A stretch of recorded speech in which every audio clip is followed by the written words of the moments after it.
welcome to the Camden-Carroll Library. Throughout your stay at Morehead State University, you will need to spend many hours in this building. To make your time spent in our library as productive as possible, we have provided this self-guided tour. While on this tour, you will not need to take notes, but observe your surroundings closely. The tour will start on the first floor in the newer area to your half right as you enter the building, in the Learning Resources Center.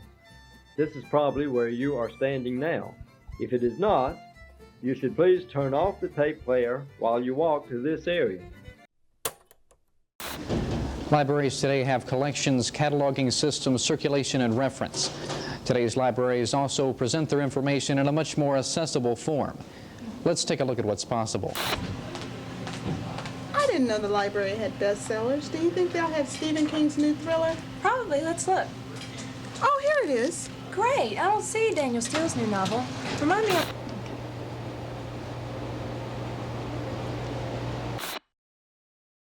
From their earliest days, libraries have played a vital role in both education and community. Though their function has changed over time, they remained a fundamental element of academic and civic life. The Camden-Carroll Library is more than just a study space. It's the intellectual heart of Morehead State University. For nearly a century, it has served not only as a hub for research and learning, but as a cornerstone of the university's evolving identity. Its halls have witnessed the growth of a small school into a modern institution, and its story reflects the development of higher education in eastern Kentucky. Before the school was officially a college, it was Morehead Normal School, opening its doors on October 3, 1887. The first building was a modest two-story structure, the home of the founder Phoebe Button and her son Frank C. Button. The ground floor held classrooms and a small library. The second provided them with a residence. The Buttons donated their personal book collection to the school. Though few records survive, Phoebe ensured her students had access to a moral and meaningful reading experience. In 1902, Burgess Hall was constructed for $10,000 and officially dedicated that November. It was a multi-use facility, classrooms on the first floor, an auditorium above, and a basement that housed a library and printing plant. This marked the school's first official library space. 9 years later, in 1926, the administration building, known today as Rader Hall, was completed, and, on the second floor, a new library space. Yet, this location quickly provided inadequate. The library remained in Rader Hall until 1931, when the construction finished on the new Johnson-Camden Library. To make way for this project, Burgess Hall was torn down in 1928. Construction began soon after under the firm Murphy & Murphy of Bowling Green, Kentucky. For $175,000, the building was designed to house 100,000 volumes and provided seating for 1,500 students. On January 22, 1931, the Johnson-Camden Library officially opened. Named for the former Kentucky senator, it was hailed as one of the finest in the South. It began with over 15,000 volumes and a budget of $1.25 million. Despite the acclaim, only the second floor functioned as a library. The first floor was used by the art department, and the third served as faculty study rooms. By the 1950s, the library had outgrown its space once again. The 1957 annual report outlined the need for major improvements, including more space on the first floor, a designated area for periodicals, films, and records, and additional study tables. They also needed a room for the Kentucky collection. It wasn't until 1959 when students took matters into their own hands. After a regular convocation in Button Auditorium, 1,800 students marched into the library to protest its overcrowding. The demonstration was a direct response to an Associated Press release that mocked Morehead State College students for stuffing telephone booths and sports cars. In 1964, plans for an expansion was finally moved forward. A 4-story addition on the west end of the building was awarded to Sullivan and Cozart of Louisville, Kentucky. Completed in January 1965, it added about 33,000 square feet. At first glance, the library just appears to be a place for books and information. But once you step inside, it becomes clear the people who work here are what give it life and meaning. I'm supposed to find evidence on the pros and cons of capital punishment. Okay, well then you need to start at the reference desk. Reference? I don't even know where that is. Well, calm down. I mean, that's what the librarians are here for, to help you use the resources. Miss Nutter, Yes. my friend here, he needs help with reference. Okay, what is it that you need? Well, I need to find some evidence on the pros and cons of capital punishment. Okay, well, come with me and we'll see what we can do. My name's Carol Nutter, and I started out first as a Title II secretary bookkeeper. I worked my way through the ranks, and when I left in 2007, I was the assistant dean for public services. I was looking for a job, and one of my neighbors told me there was a position open, and I applied for it. It was actually a soft money sort of thing. It was a Title II grant. We were to buy books that were high interest, low vocabulary to send out to the public libraries. And I was hired as the secretary bookkeeper to select the books, make sure they were mailed out to the libraries, and keep account of the funds and so forth. And that's where I started. But I think the thing that I did the most, I did a lot of reorganizations to get raises for my people. Rename what they did, write up their job descriptions to really reflect what they did, because staff at the library were underpaid. So I did a lot of those, and we were successful in getting a lot of people raises and new titles and that sort of thing. I'm Betty Jean Wilson. I started at Camden-Carroll Library in fall of '74. And I retired in September of 2000. Then in 1976, I was hired full-time, and with the understanding that I would go ahead and work on my master's in library science at UK, which was an American Library Association accredited school. I had a master's at that time, which was from Morehead, and it was a master's in education with emphasis in library science, because they offered some library science courses at Morehead, and that was the degree that the majority of the librarians had. There was a librarian named Al Evans, and he was the first one to encourage me to go to library school. He said, "You really need to go to library school." I'd never even thought about it. I was working on a degree in sociology, was almost there. We had some good friends. There were some of us that commuted to library science school together and go down for night classes. Linda Lowe was one, myself, Carol Nutter.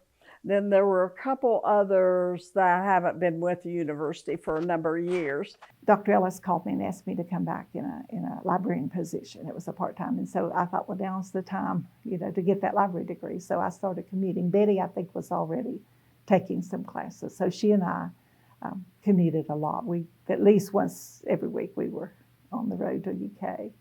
I worked, I think, 2 years taking classes that way, and then because I was off in the summer, when I got close enough, I just needed 3 classes. I went to UK and lived in the dorm. I had 2 children, 2 little preschool children at home, was married, but I went and lived in the dorm and finished my degree. I'm Linda Lowe. I started working in the cataloging department at MSU Libraries in 1973. So I started out as what they call a secretary. I wasn't really a secretary. I was a copy cataloger. I worked in that position until 1979, I think. Around about 1976, I started going to UK to get my master's in library science. And then around 79, I became a full librarian, professional librarian. And I worked in that position until I retired in 2008. It was like our extended family. We were pretty close-knit, and it kind of depended from time to time as to who the director was. You know, I started out with Dr. Ellis as the director, and then we had an interim. Faye Belcher had been associate director, and she was the interim director. And I don't know whether I should say this or not, but she was pretty rigid. I do remember when she was there that year that every time we took our 15-minute break or took our lunch break, we had to report to the office when we were leaving and when we returned. That was the only one that ever had us do that sort of thing. While I was a reference librarian, the case of the pyromaniac happened. After the microfilms were moved from the narrow room on the first floor of the library, this narrow room became a storage room for gift materials. One of the items in the room was a collection of Playboy. This caused a stir among the library personnel and the student assistants. One student assistant set fire to the materials. The fire smoldered and finally burned about 4 a.m. in the morning. He withdrew from school under suspicion. So we spent months going through the stacks and cleaning the smoke, the soot off the books. So that was a mess to clean up. I believe a student at the university got in one of the windows of the old snack room that was on first floor. And I'm not sure whether the fire was accidental or on purpose. I don't know, and I don't know what happened to the student. I think one of the janitors went in there sometimes to smoke because I was working with that material down there trying to get an idea of what we had. So some days I go in there would see cigarette stubs. So I don't know if anybody ever figured out that was what caused it, but I kind of suspected that was it.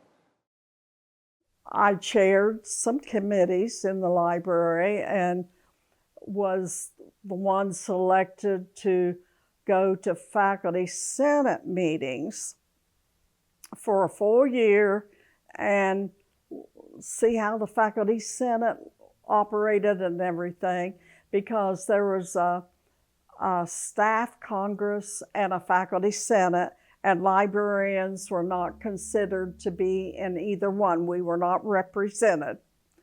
And eventually, I needed to present to the faculty senate why they should incorporate librarians in the faculty senate, and they did vote to include us in the faculty senate. And then I was the first librarian that was elected from the librarians to be on the faculty senate. We were not faculty. We were not considered faculty. We were considered staff. The librarians were considered staff. So a couple or three of us really asked to be added to the faculty senate. We met with the president. We went through all this, trying to explain what our role was and why we were more faculty than we were staff.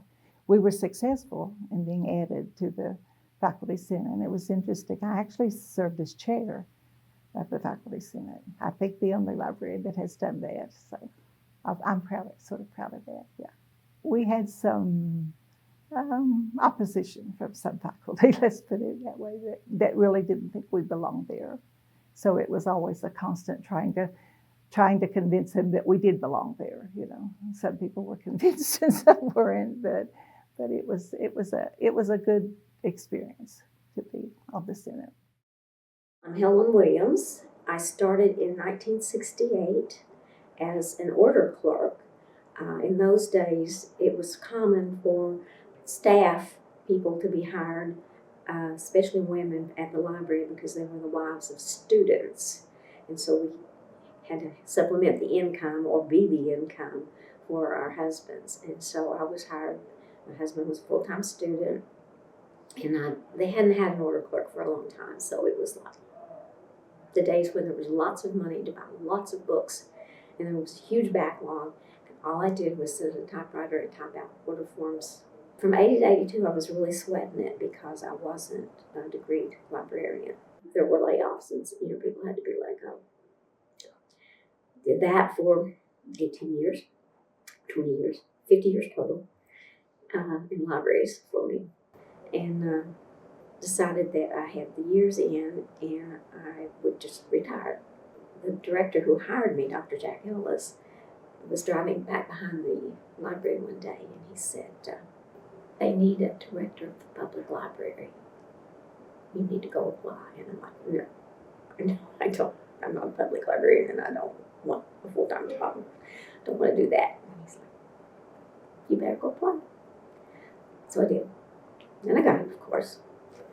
Started a whole nother career of 18 years at the public library. Adrian Doran, I got along very well with him. So I was at a meeting one time there, and he said, well, we haven't done anything for Jack lately. And said, he's been wanting a new library. And I'm about ready to get it for him. So that's how come we has to get the library tower. Let us turn now to the human side of today's ceremony. A gathering to honor a great Kentuckian, a man whose support of education while in public office perhaps is unmatched in the history of this great Commonwealth. The name and subsequent dedication of this library tower represents a lasting and fitting tribute to Julian Carroll. May I say, we particularly welcome our many friends from South Florida and from Greenup County today. And we invite them to come back to Morehead University quite often and enjoy this campus, which is a part of this great state and of Eastern Kentucky. Thank you so very much.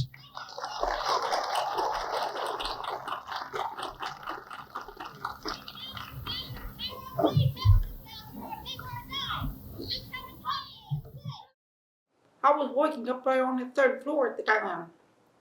Yeah, I could look out the window on that side of the building and watch the progress of the building as it went up. I could just see the construction workers out there and see the different phases they went through as they were building them, starting with the floors as they went up.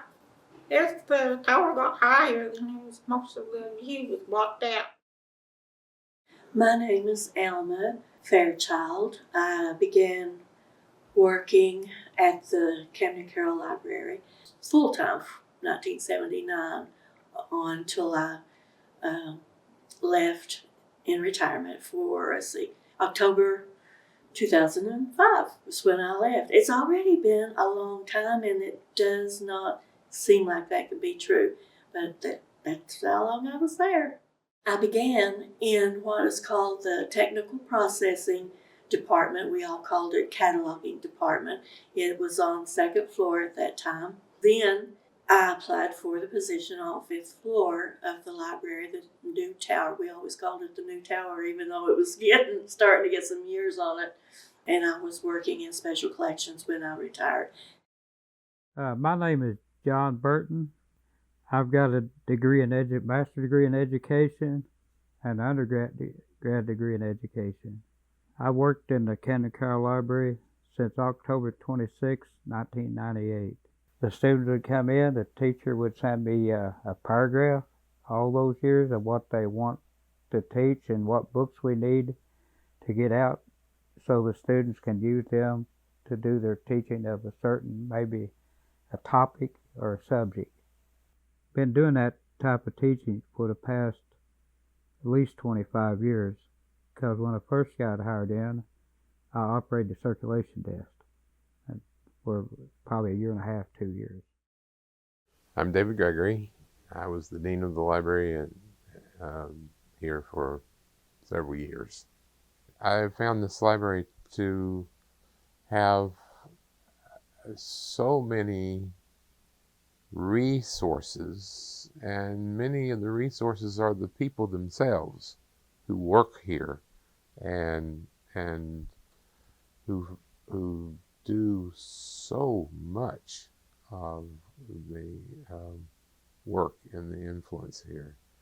And they've been so, in my time, and I'm sure it's still the same, that they are just gracious to help anybody. And I've rarely seen anybody say, no, I just can't help you. Everybody has always been just wonderful about that. In the 70s, we had a librarian called Dr. John Forbes, and he was the head of special collections. And somewhere along the line, he got in contact with some quilters, quilt makers, and he decided he would like to do quilts, quilt blocks. So they started it by providing some quilt blocks, and I saw what they were doing, so I volunteered to share what I had. So I was scheduled to work one night a week.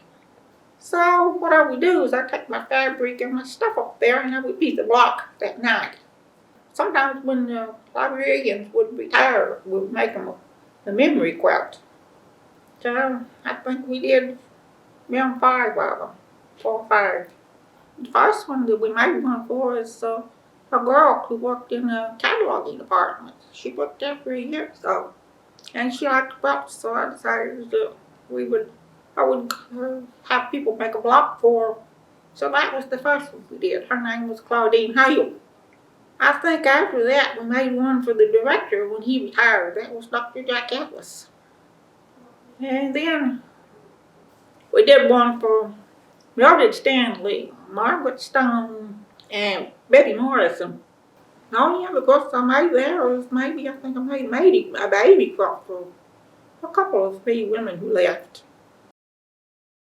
About 6 years ago, it was at probably 1 o'clock in the morning, I was drawing doodles. I guess I drew 50 or 60 of them about 1 o'clock in the morning. And I drawed one doodle that stuck out in my mind. I said, well, I'll see if I can take this doodle places. And his name is Firecracker Dan. And he's been the Camden-Carroll Library in this office until we moved him upstairs 6 years. And Firecracker Dan, I've got newspapers over there, and I got a lot more boxed up where he's been to different countries. I think he's been to 36 different countries now. Good. I've written 20 books that's got Firecracker Dan's label on them. And all my books are poetry. And I've got a book coming out, 3 more coming out now.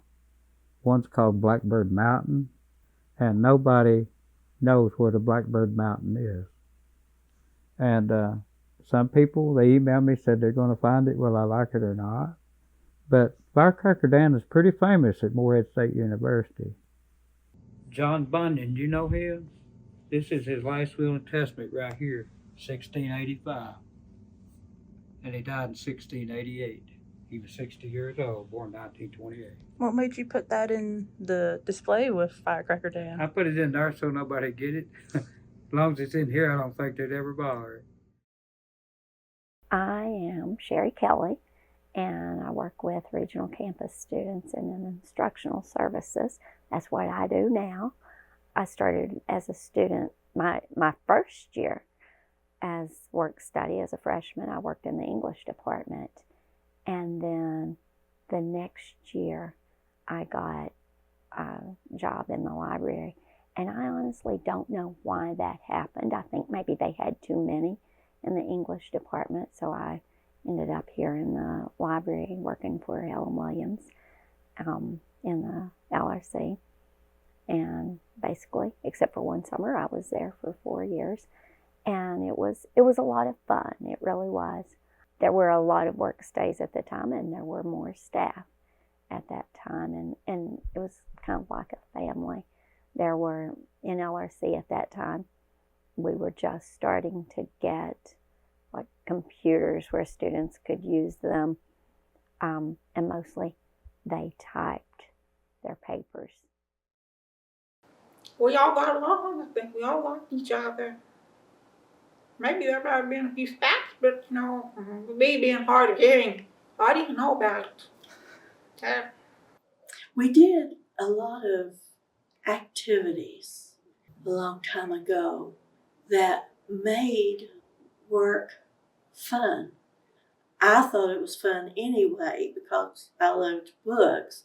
But, we would do things like dress up for Halloween, and the patrons, the students, got a kick out of that.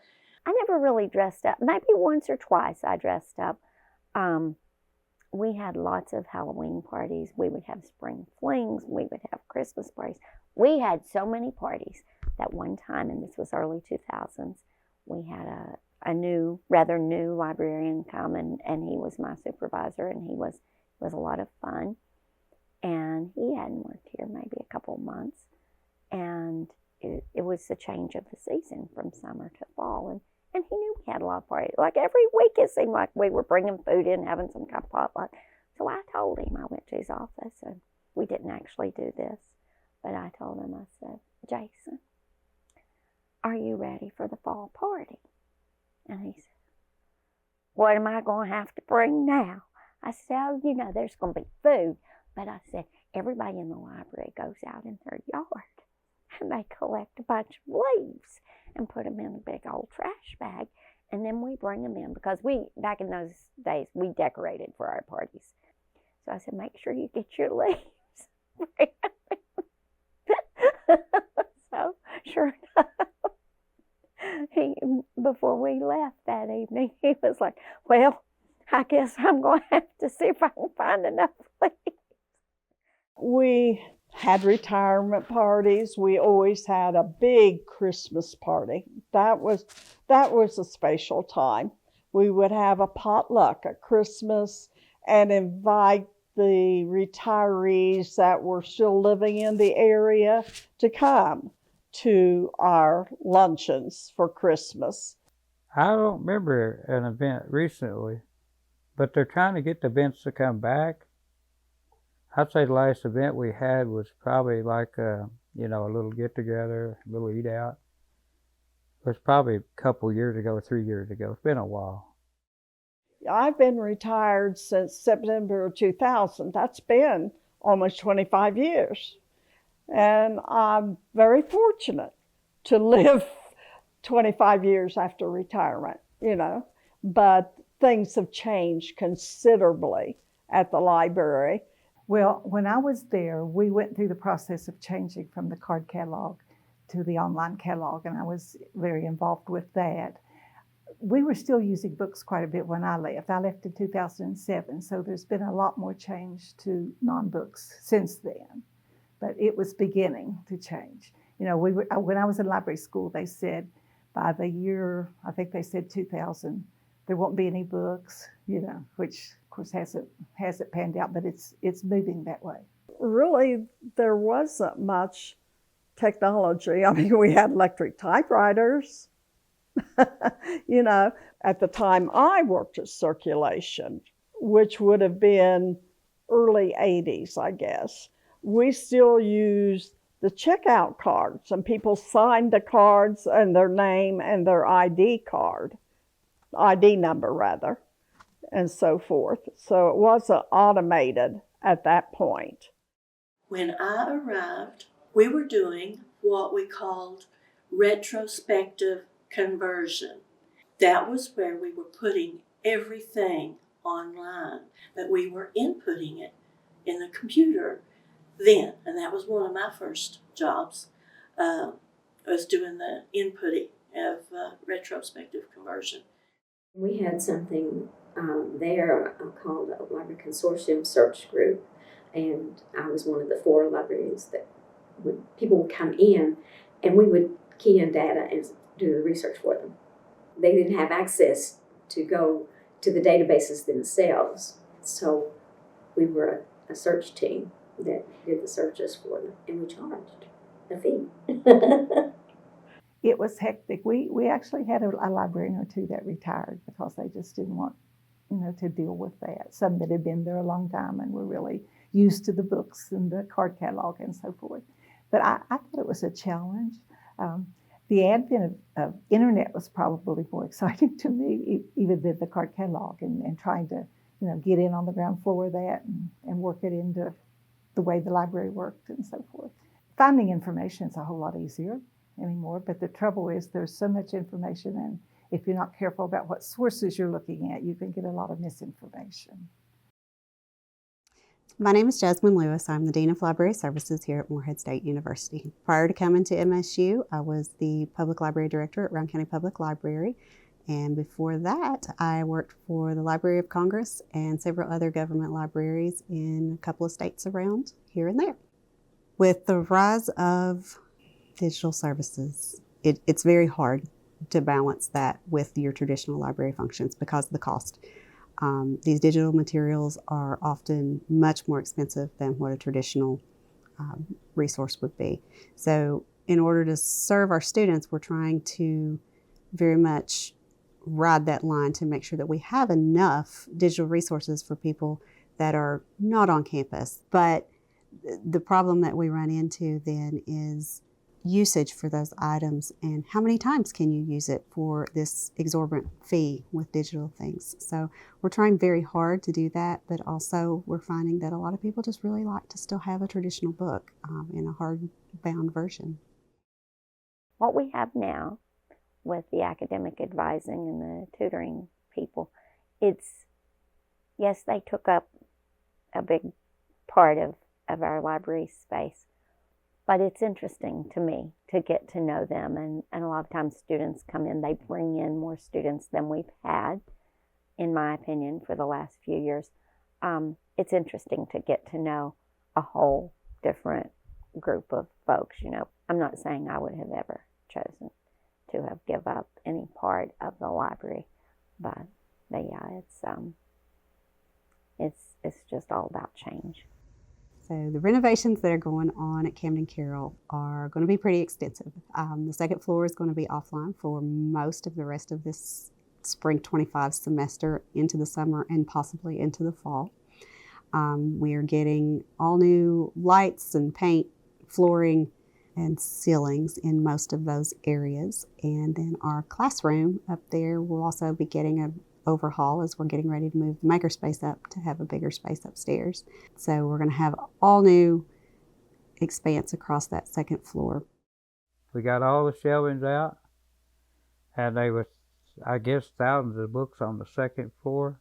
And we actually sold those books through the government auction, but that is a big loss to the second floor with all the books. There's no books there now. I don't think them shelves ever be full of books again. So it's going to look a lot different probably in the future than it does today. A student come in and asked me the other day, said, "Where's the books that were on the second floor?" I said, "Well, they're here no more. That's all I can say. They're just not here." I thought I would. Yeah, I'm happy at not having so much stress. I really miss the people. I've got so many friends here, and really miss being able to talk to them and see them. Honestly, I've been retired 18 years. I've loved every minute of it. I loved my job when I was there, but I can't really say that I've missed it that much. I've missed the people. I've missed working with people, and feeling like I was doing something helpful. But I love my life as a retired person too. I think when we get to a certain age, we go on to the next chapter of our life and everything. And yeah, I do miss it. I have dreams about it sometimes, and the specific people that I worked with. We'll be in the dream. Maybe we'll be moving a department or something in the dream, It's funny how that works. And so I've had several dreams and probably will continue to do so because it was such a big part of my life for so long, I missed it. I worked a couple years afterwards for like 20 hours a week, weeding books. I didn't like that. I like the reference work. I like working with the people and, you know, that sort of thing. Do you miss it? I do. Yeah. I mean, when I go back at this age and I was old and tired as I am, no. But yeah, it was a wonderful career. Change is inevitable, and it's not always. It's always hard, but it's not always bad. You know, change needs to come. So I think it's interesting the way the library has evolved, and people are finding information in different ways now. But information will always be important. This ends our self-guided audio tour of the Morehead State University Library. Please feel free to rewind the tape and listen again to any portion or portions that you would like to review. We have enjoyed showing you about the library and appreciate your interest in learning more about us and the services that we offer to you and to other students. Come to see us often and give us an opportunity to improve your educational experience at Morehead State University.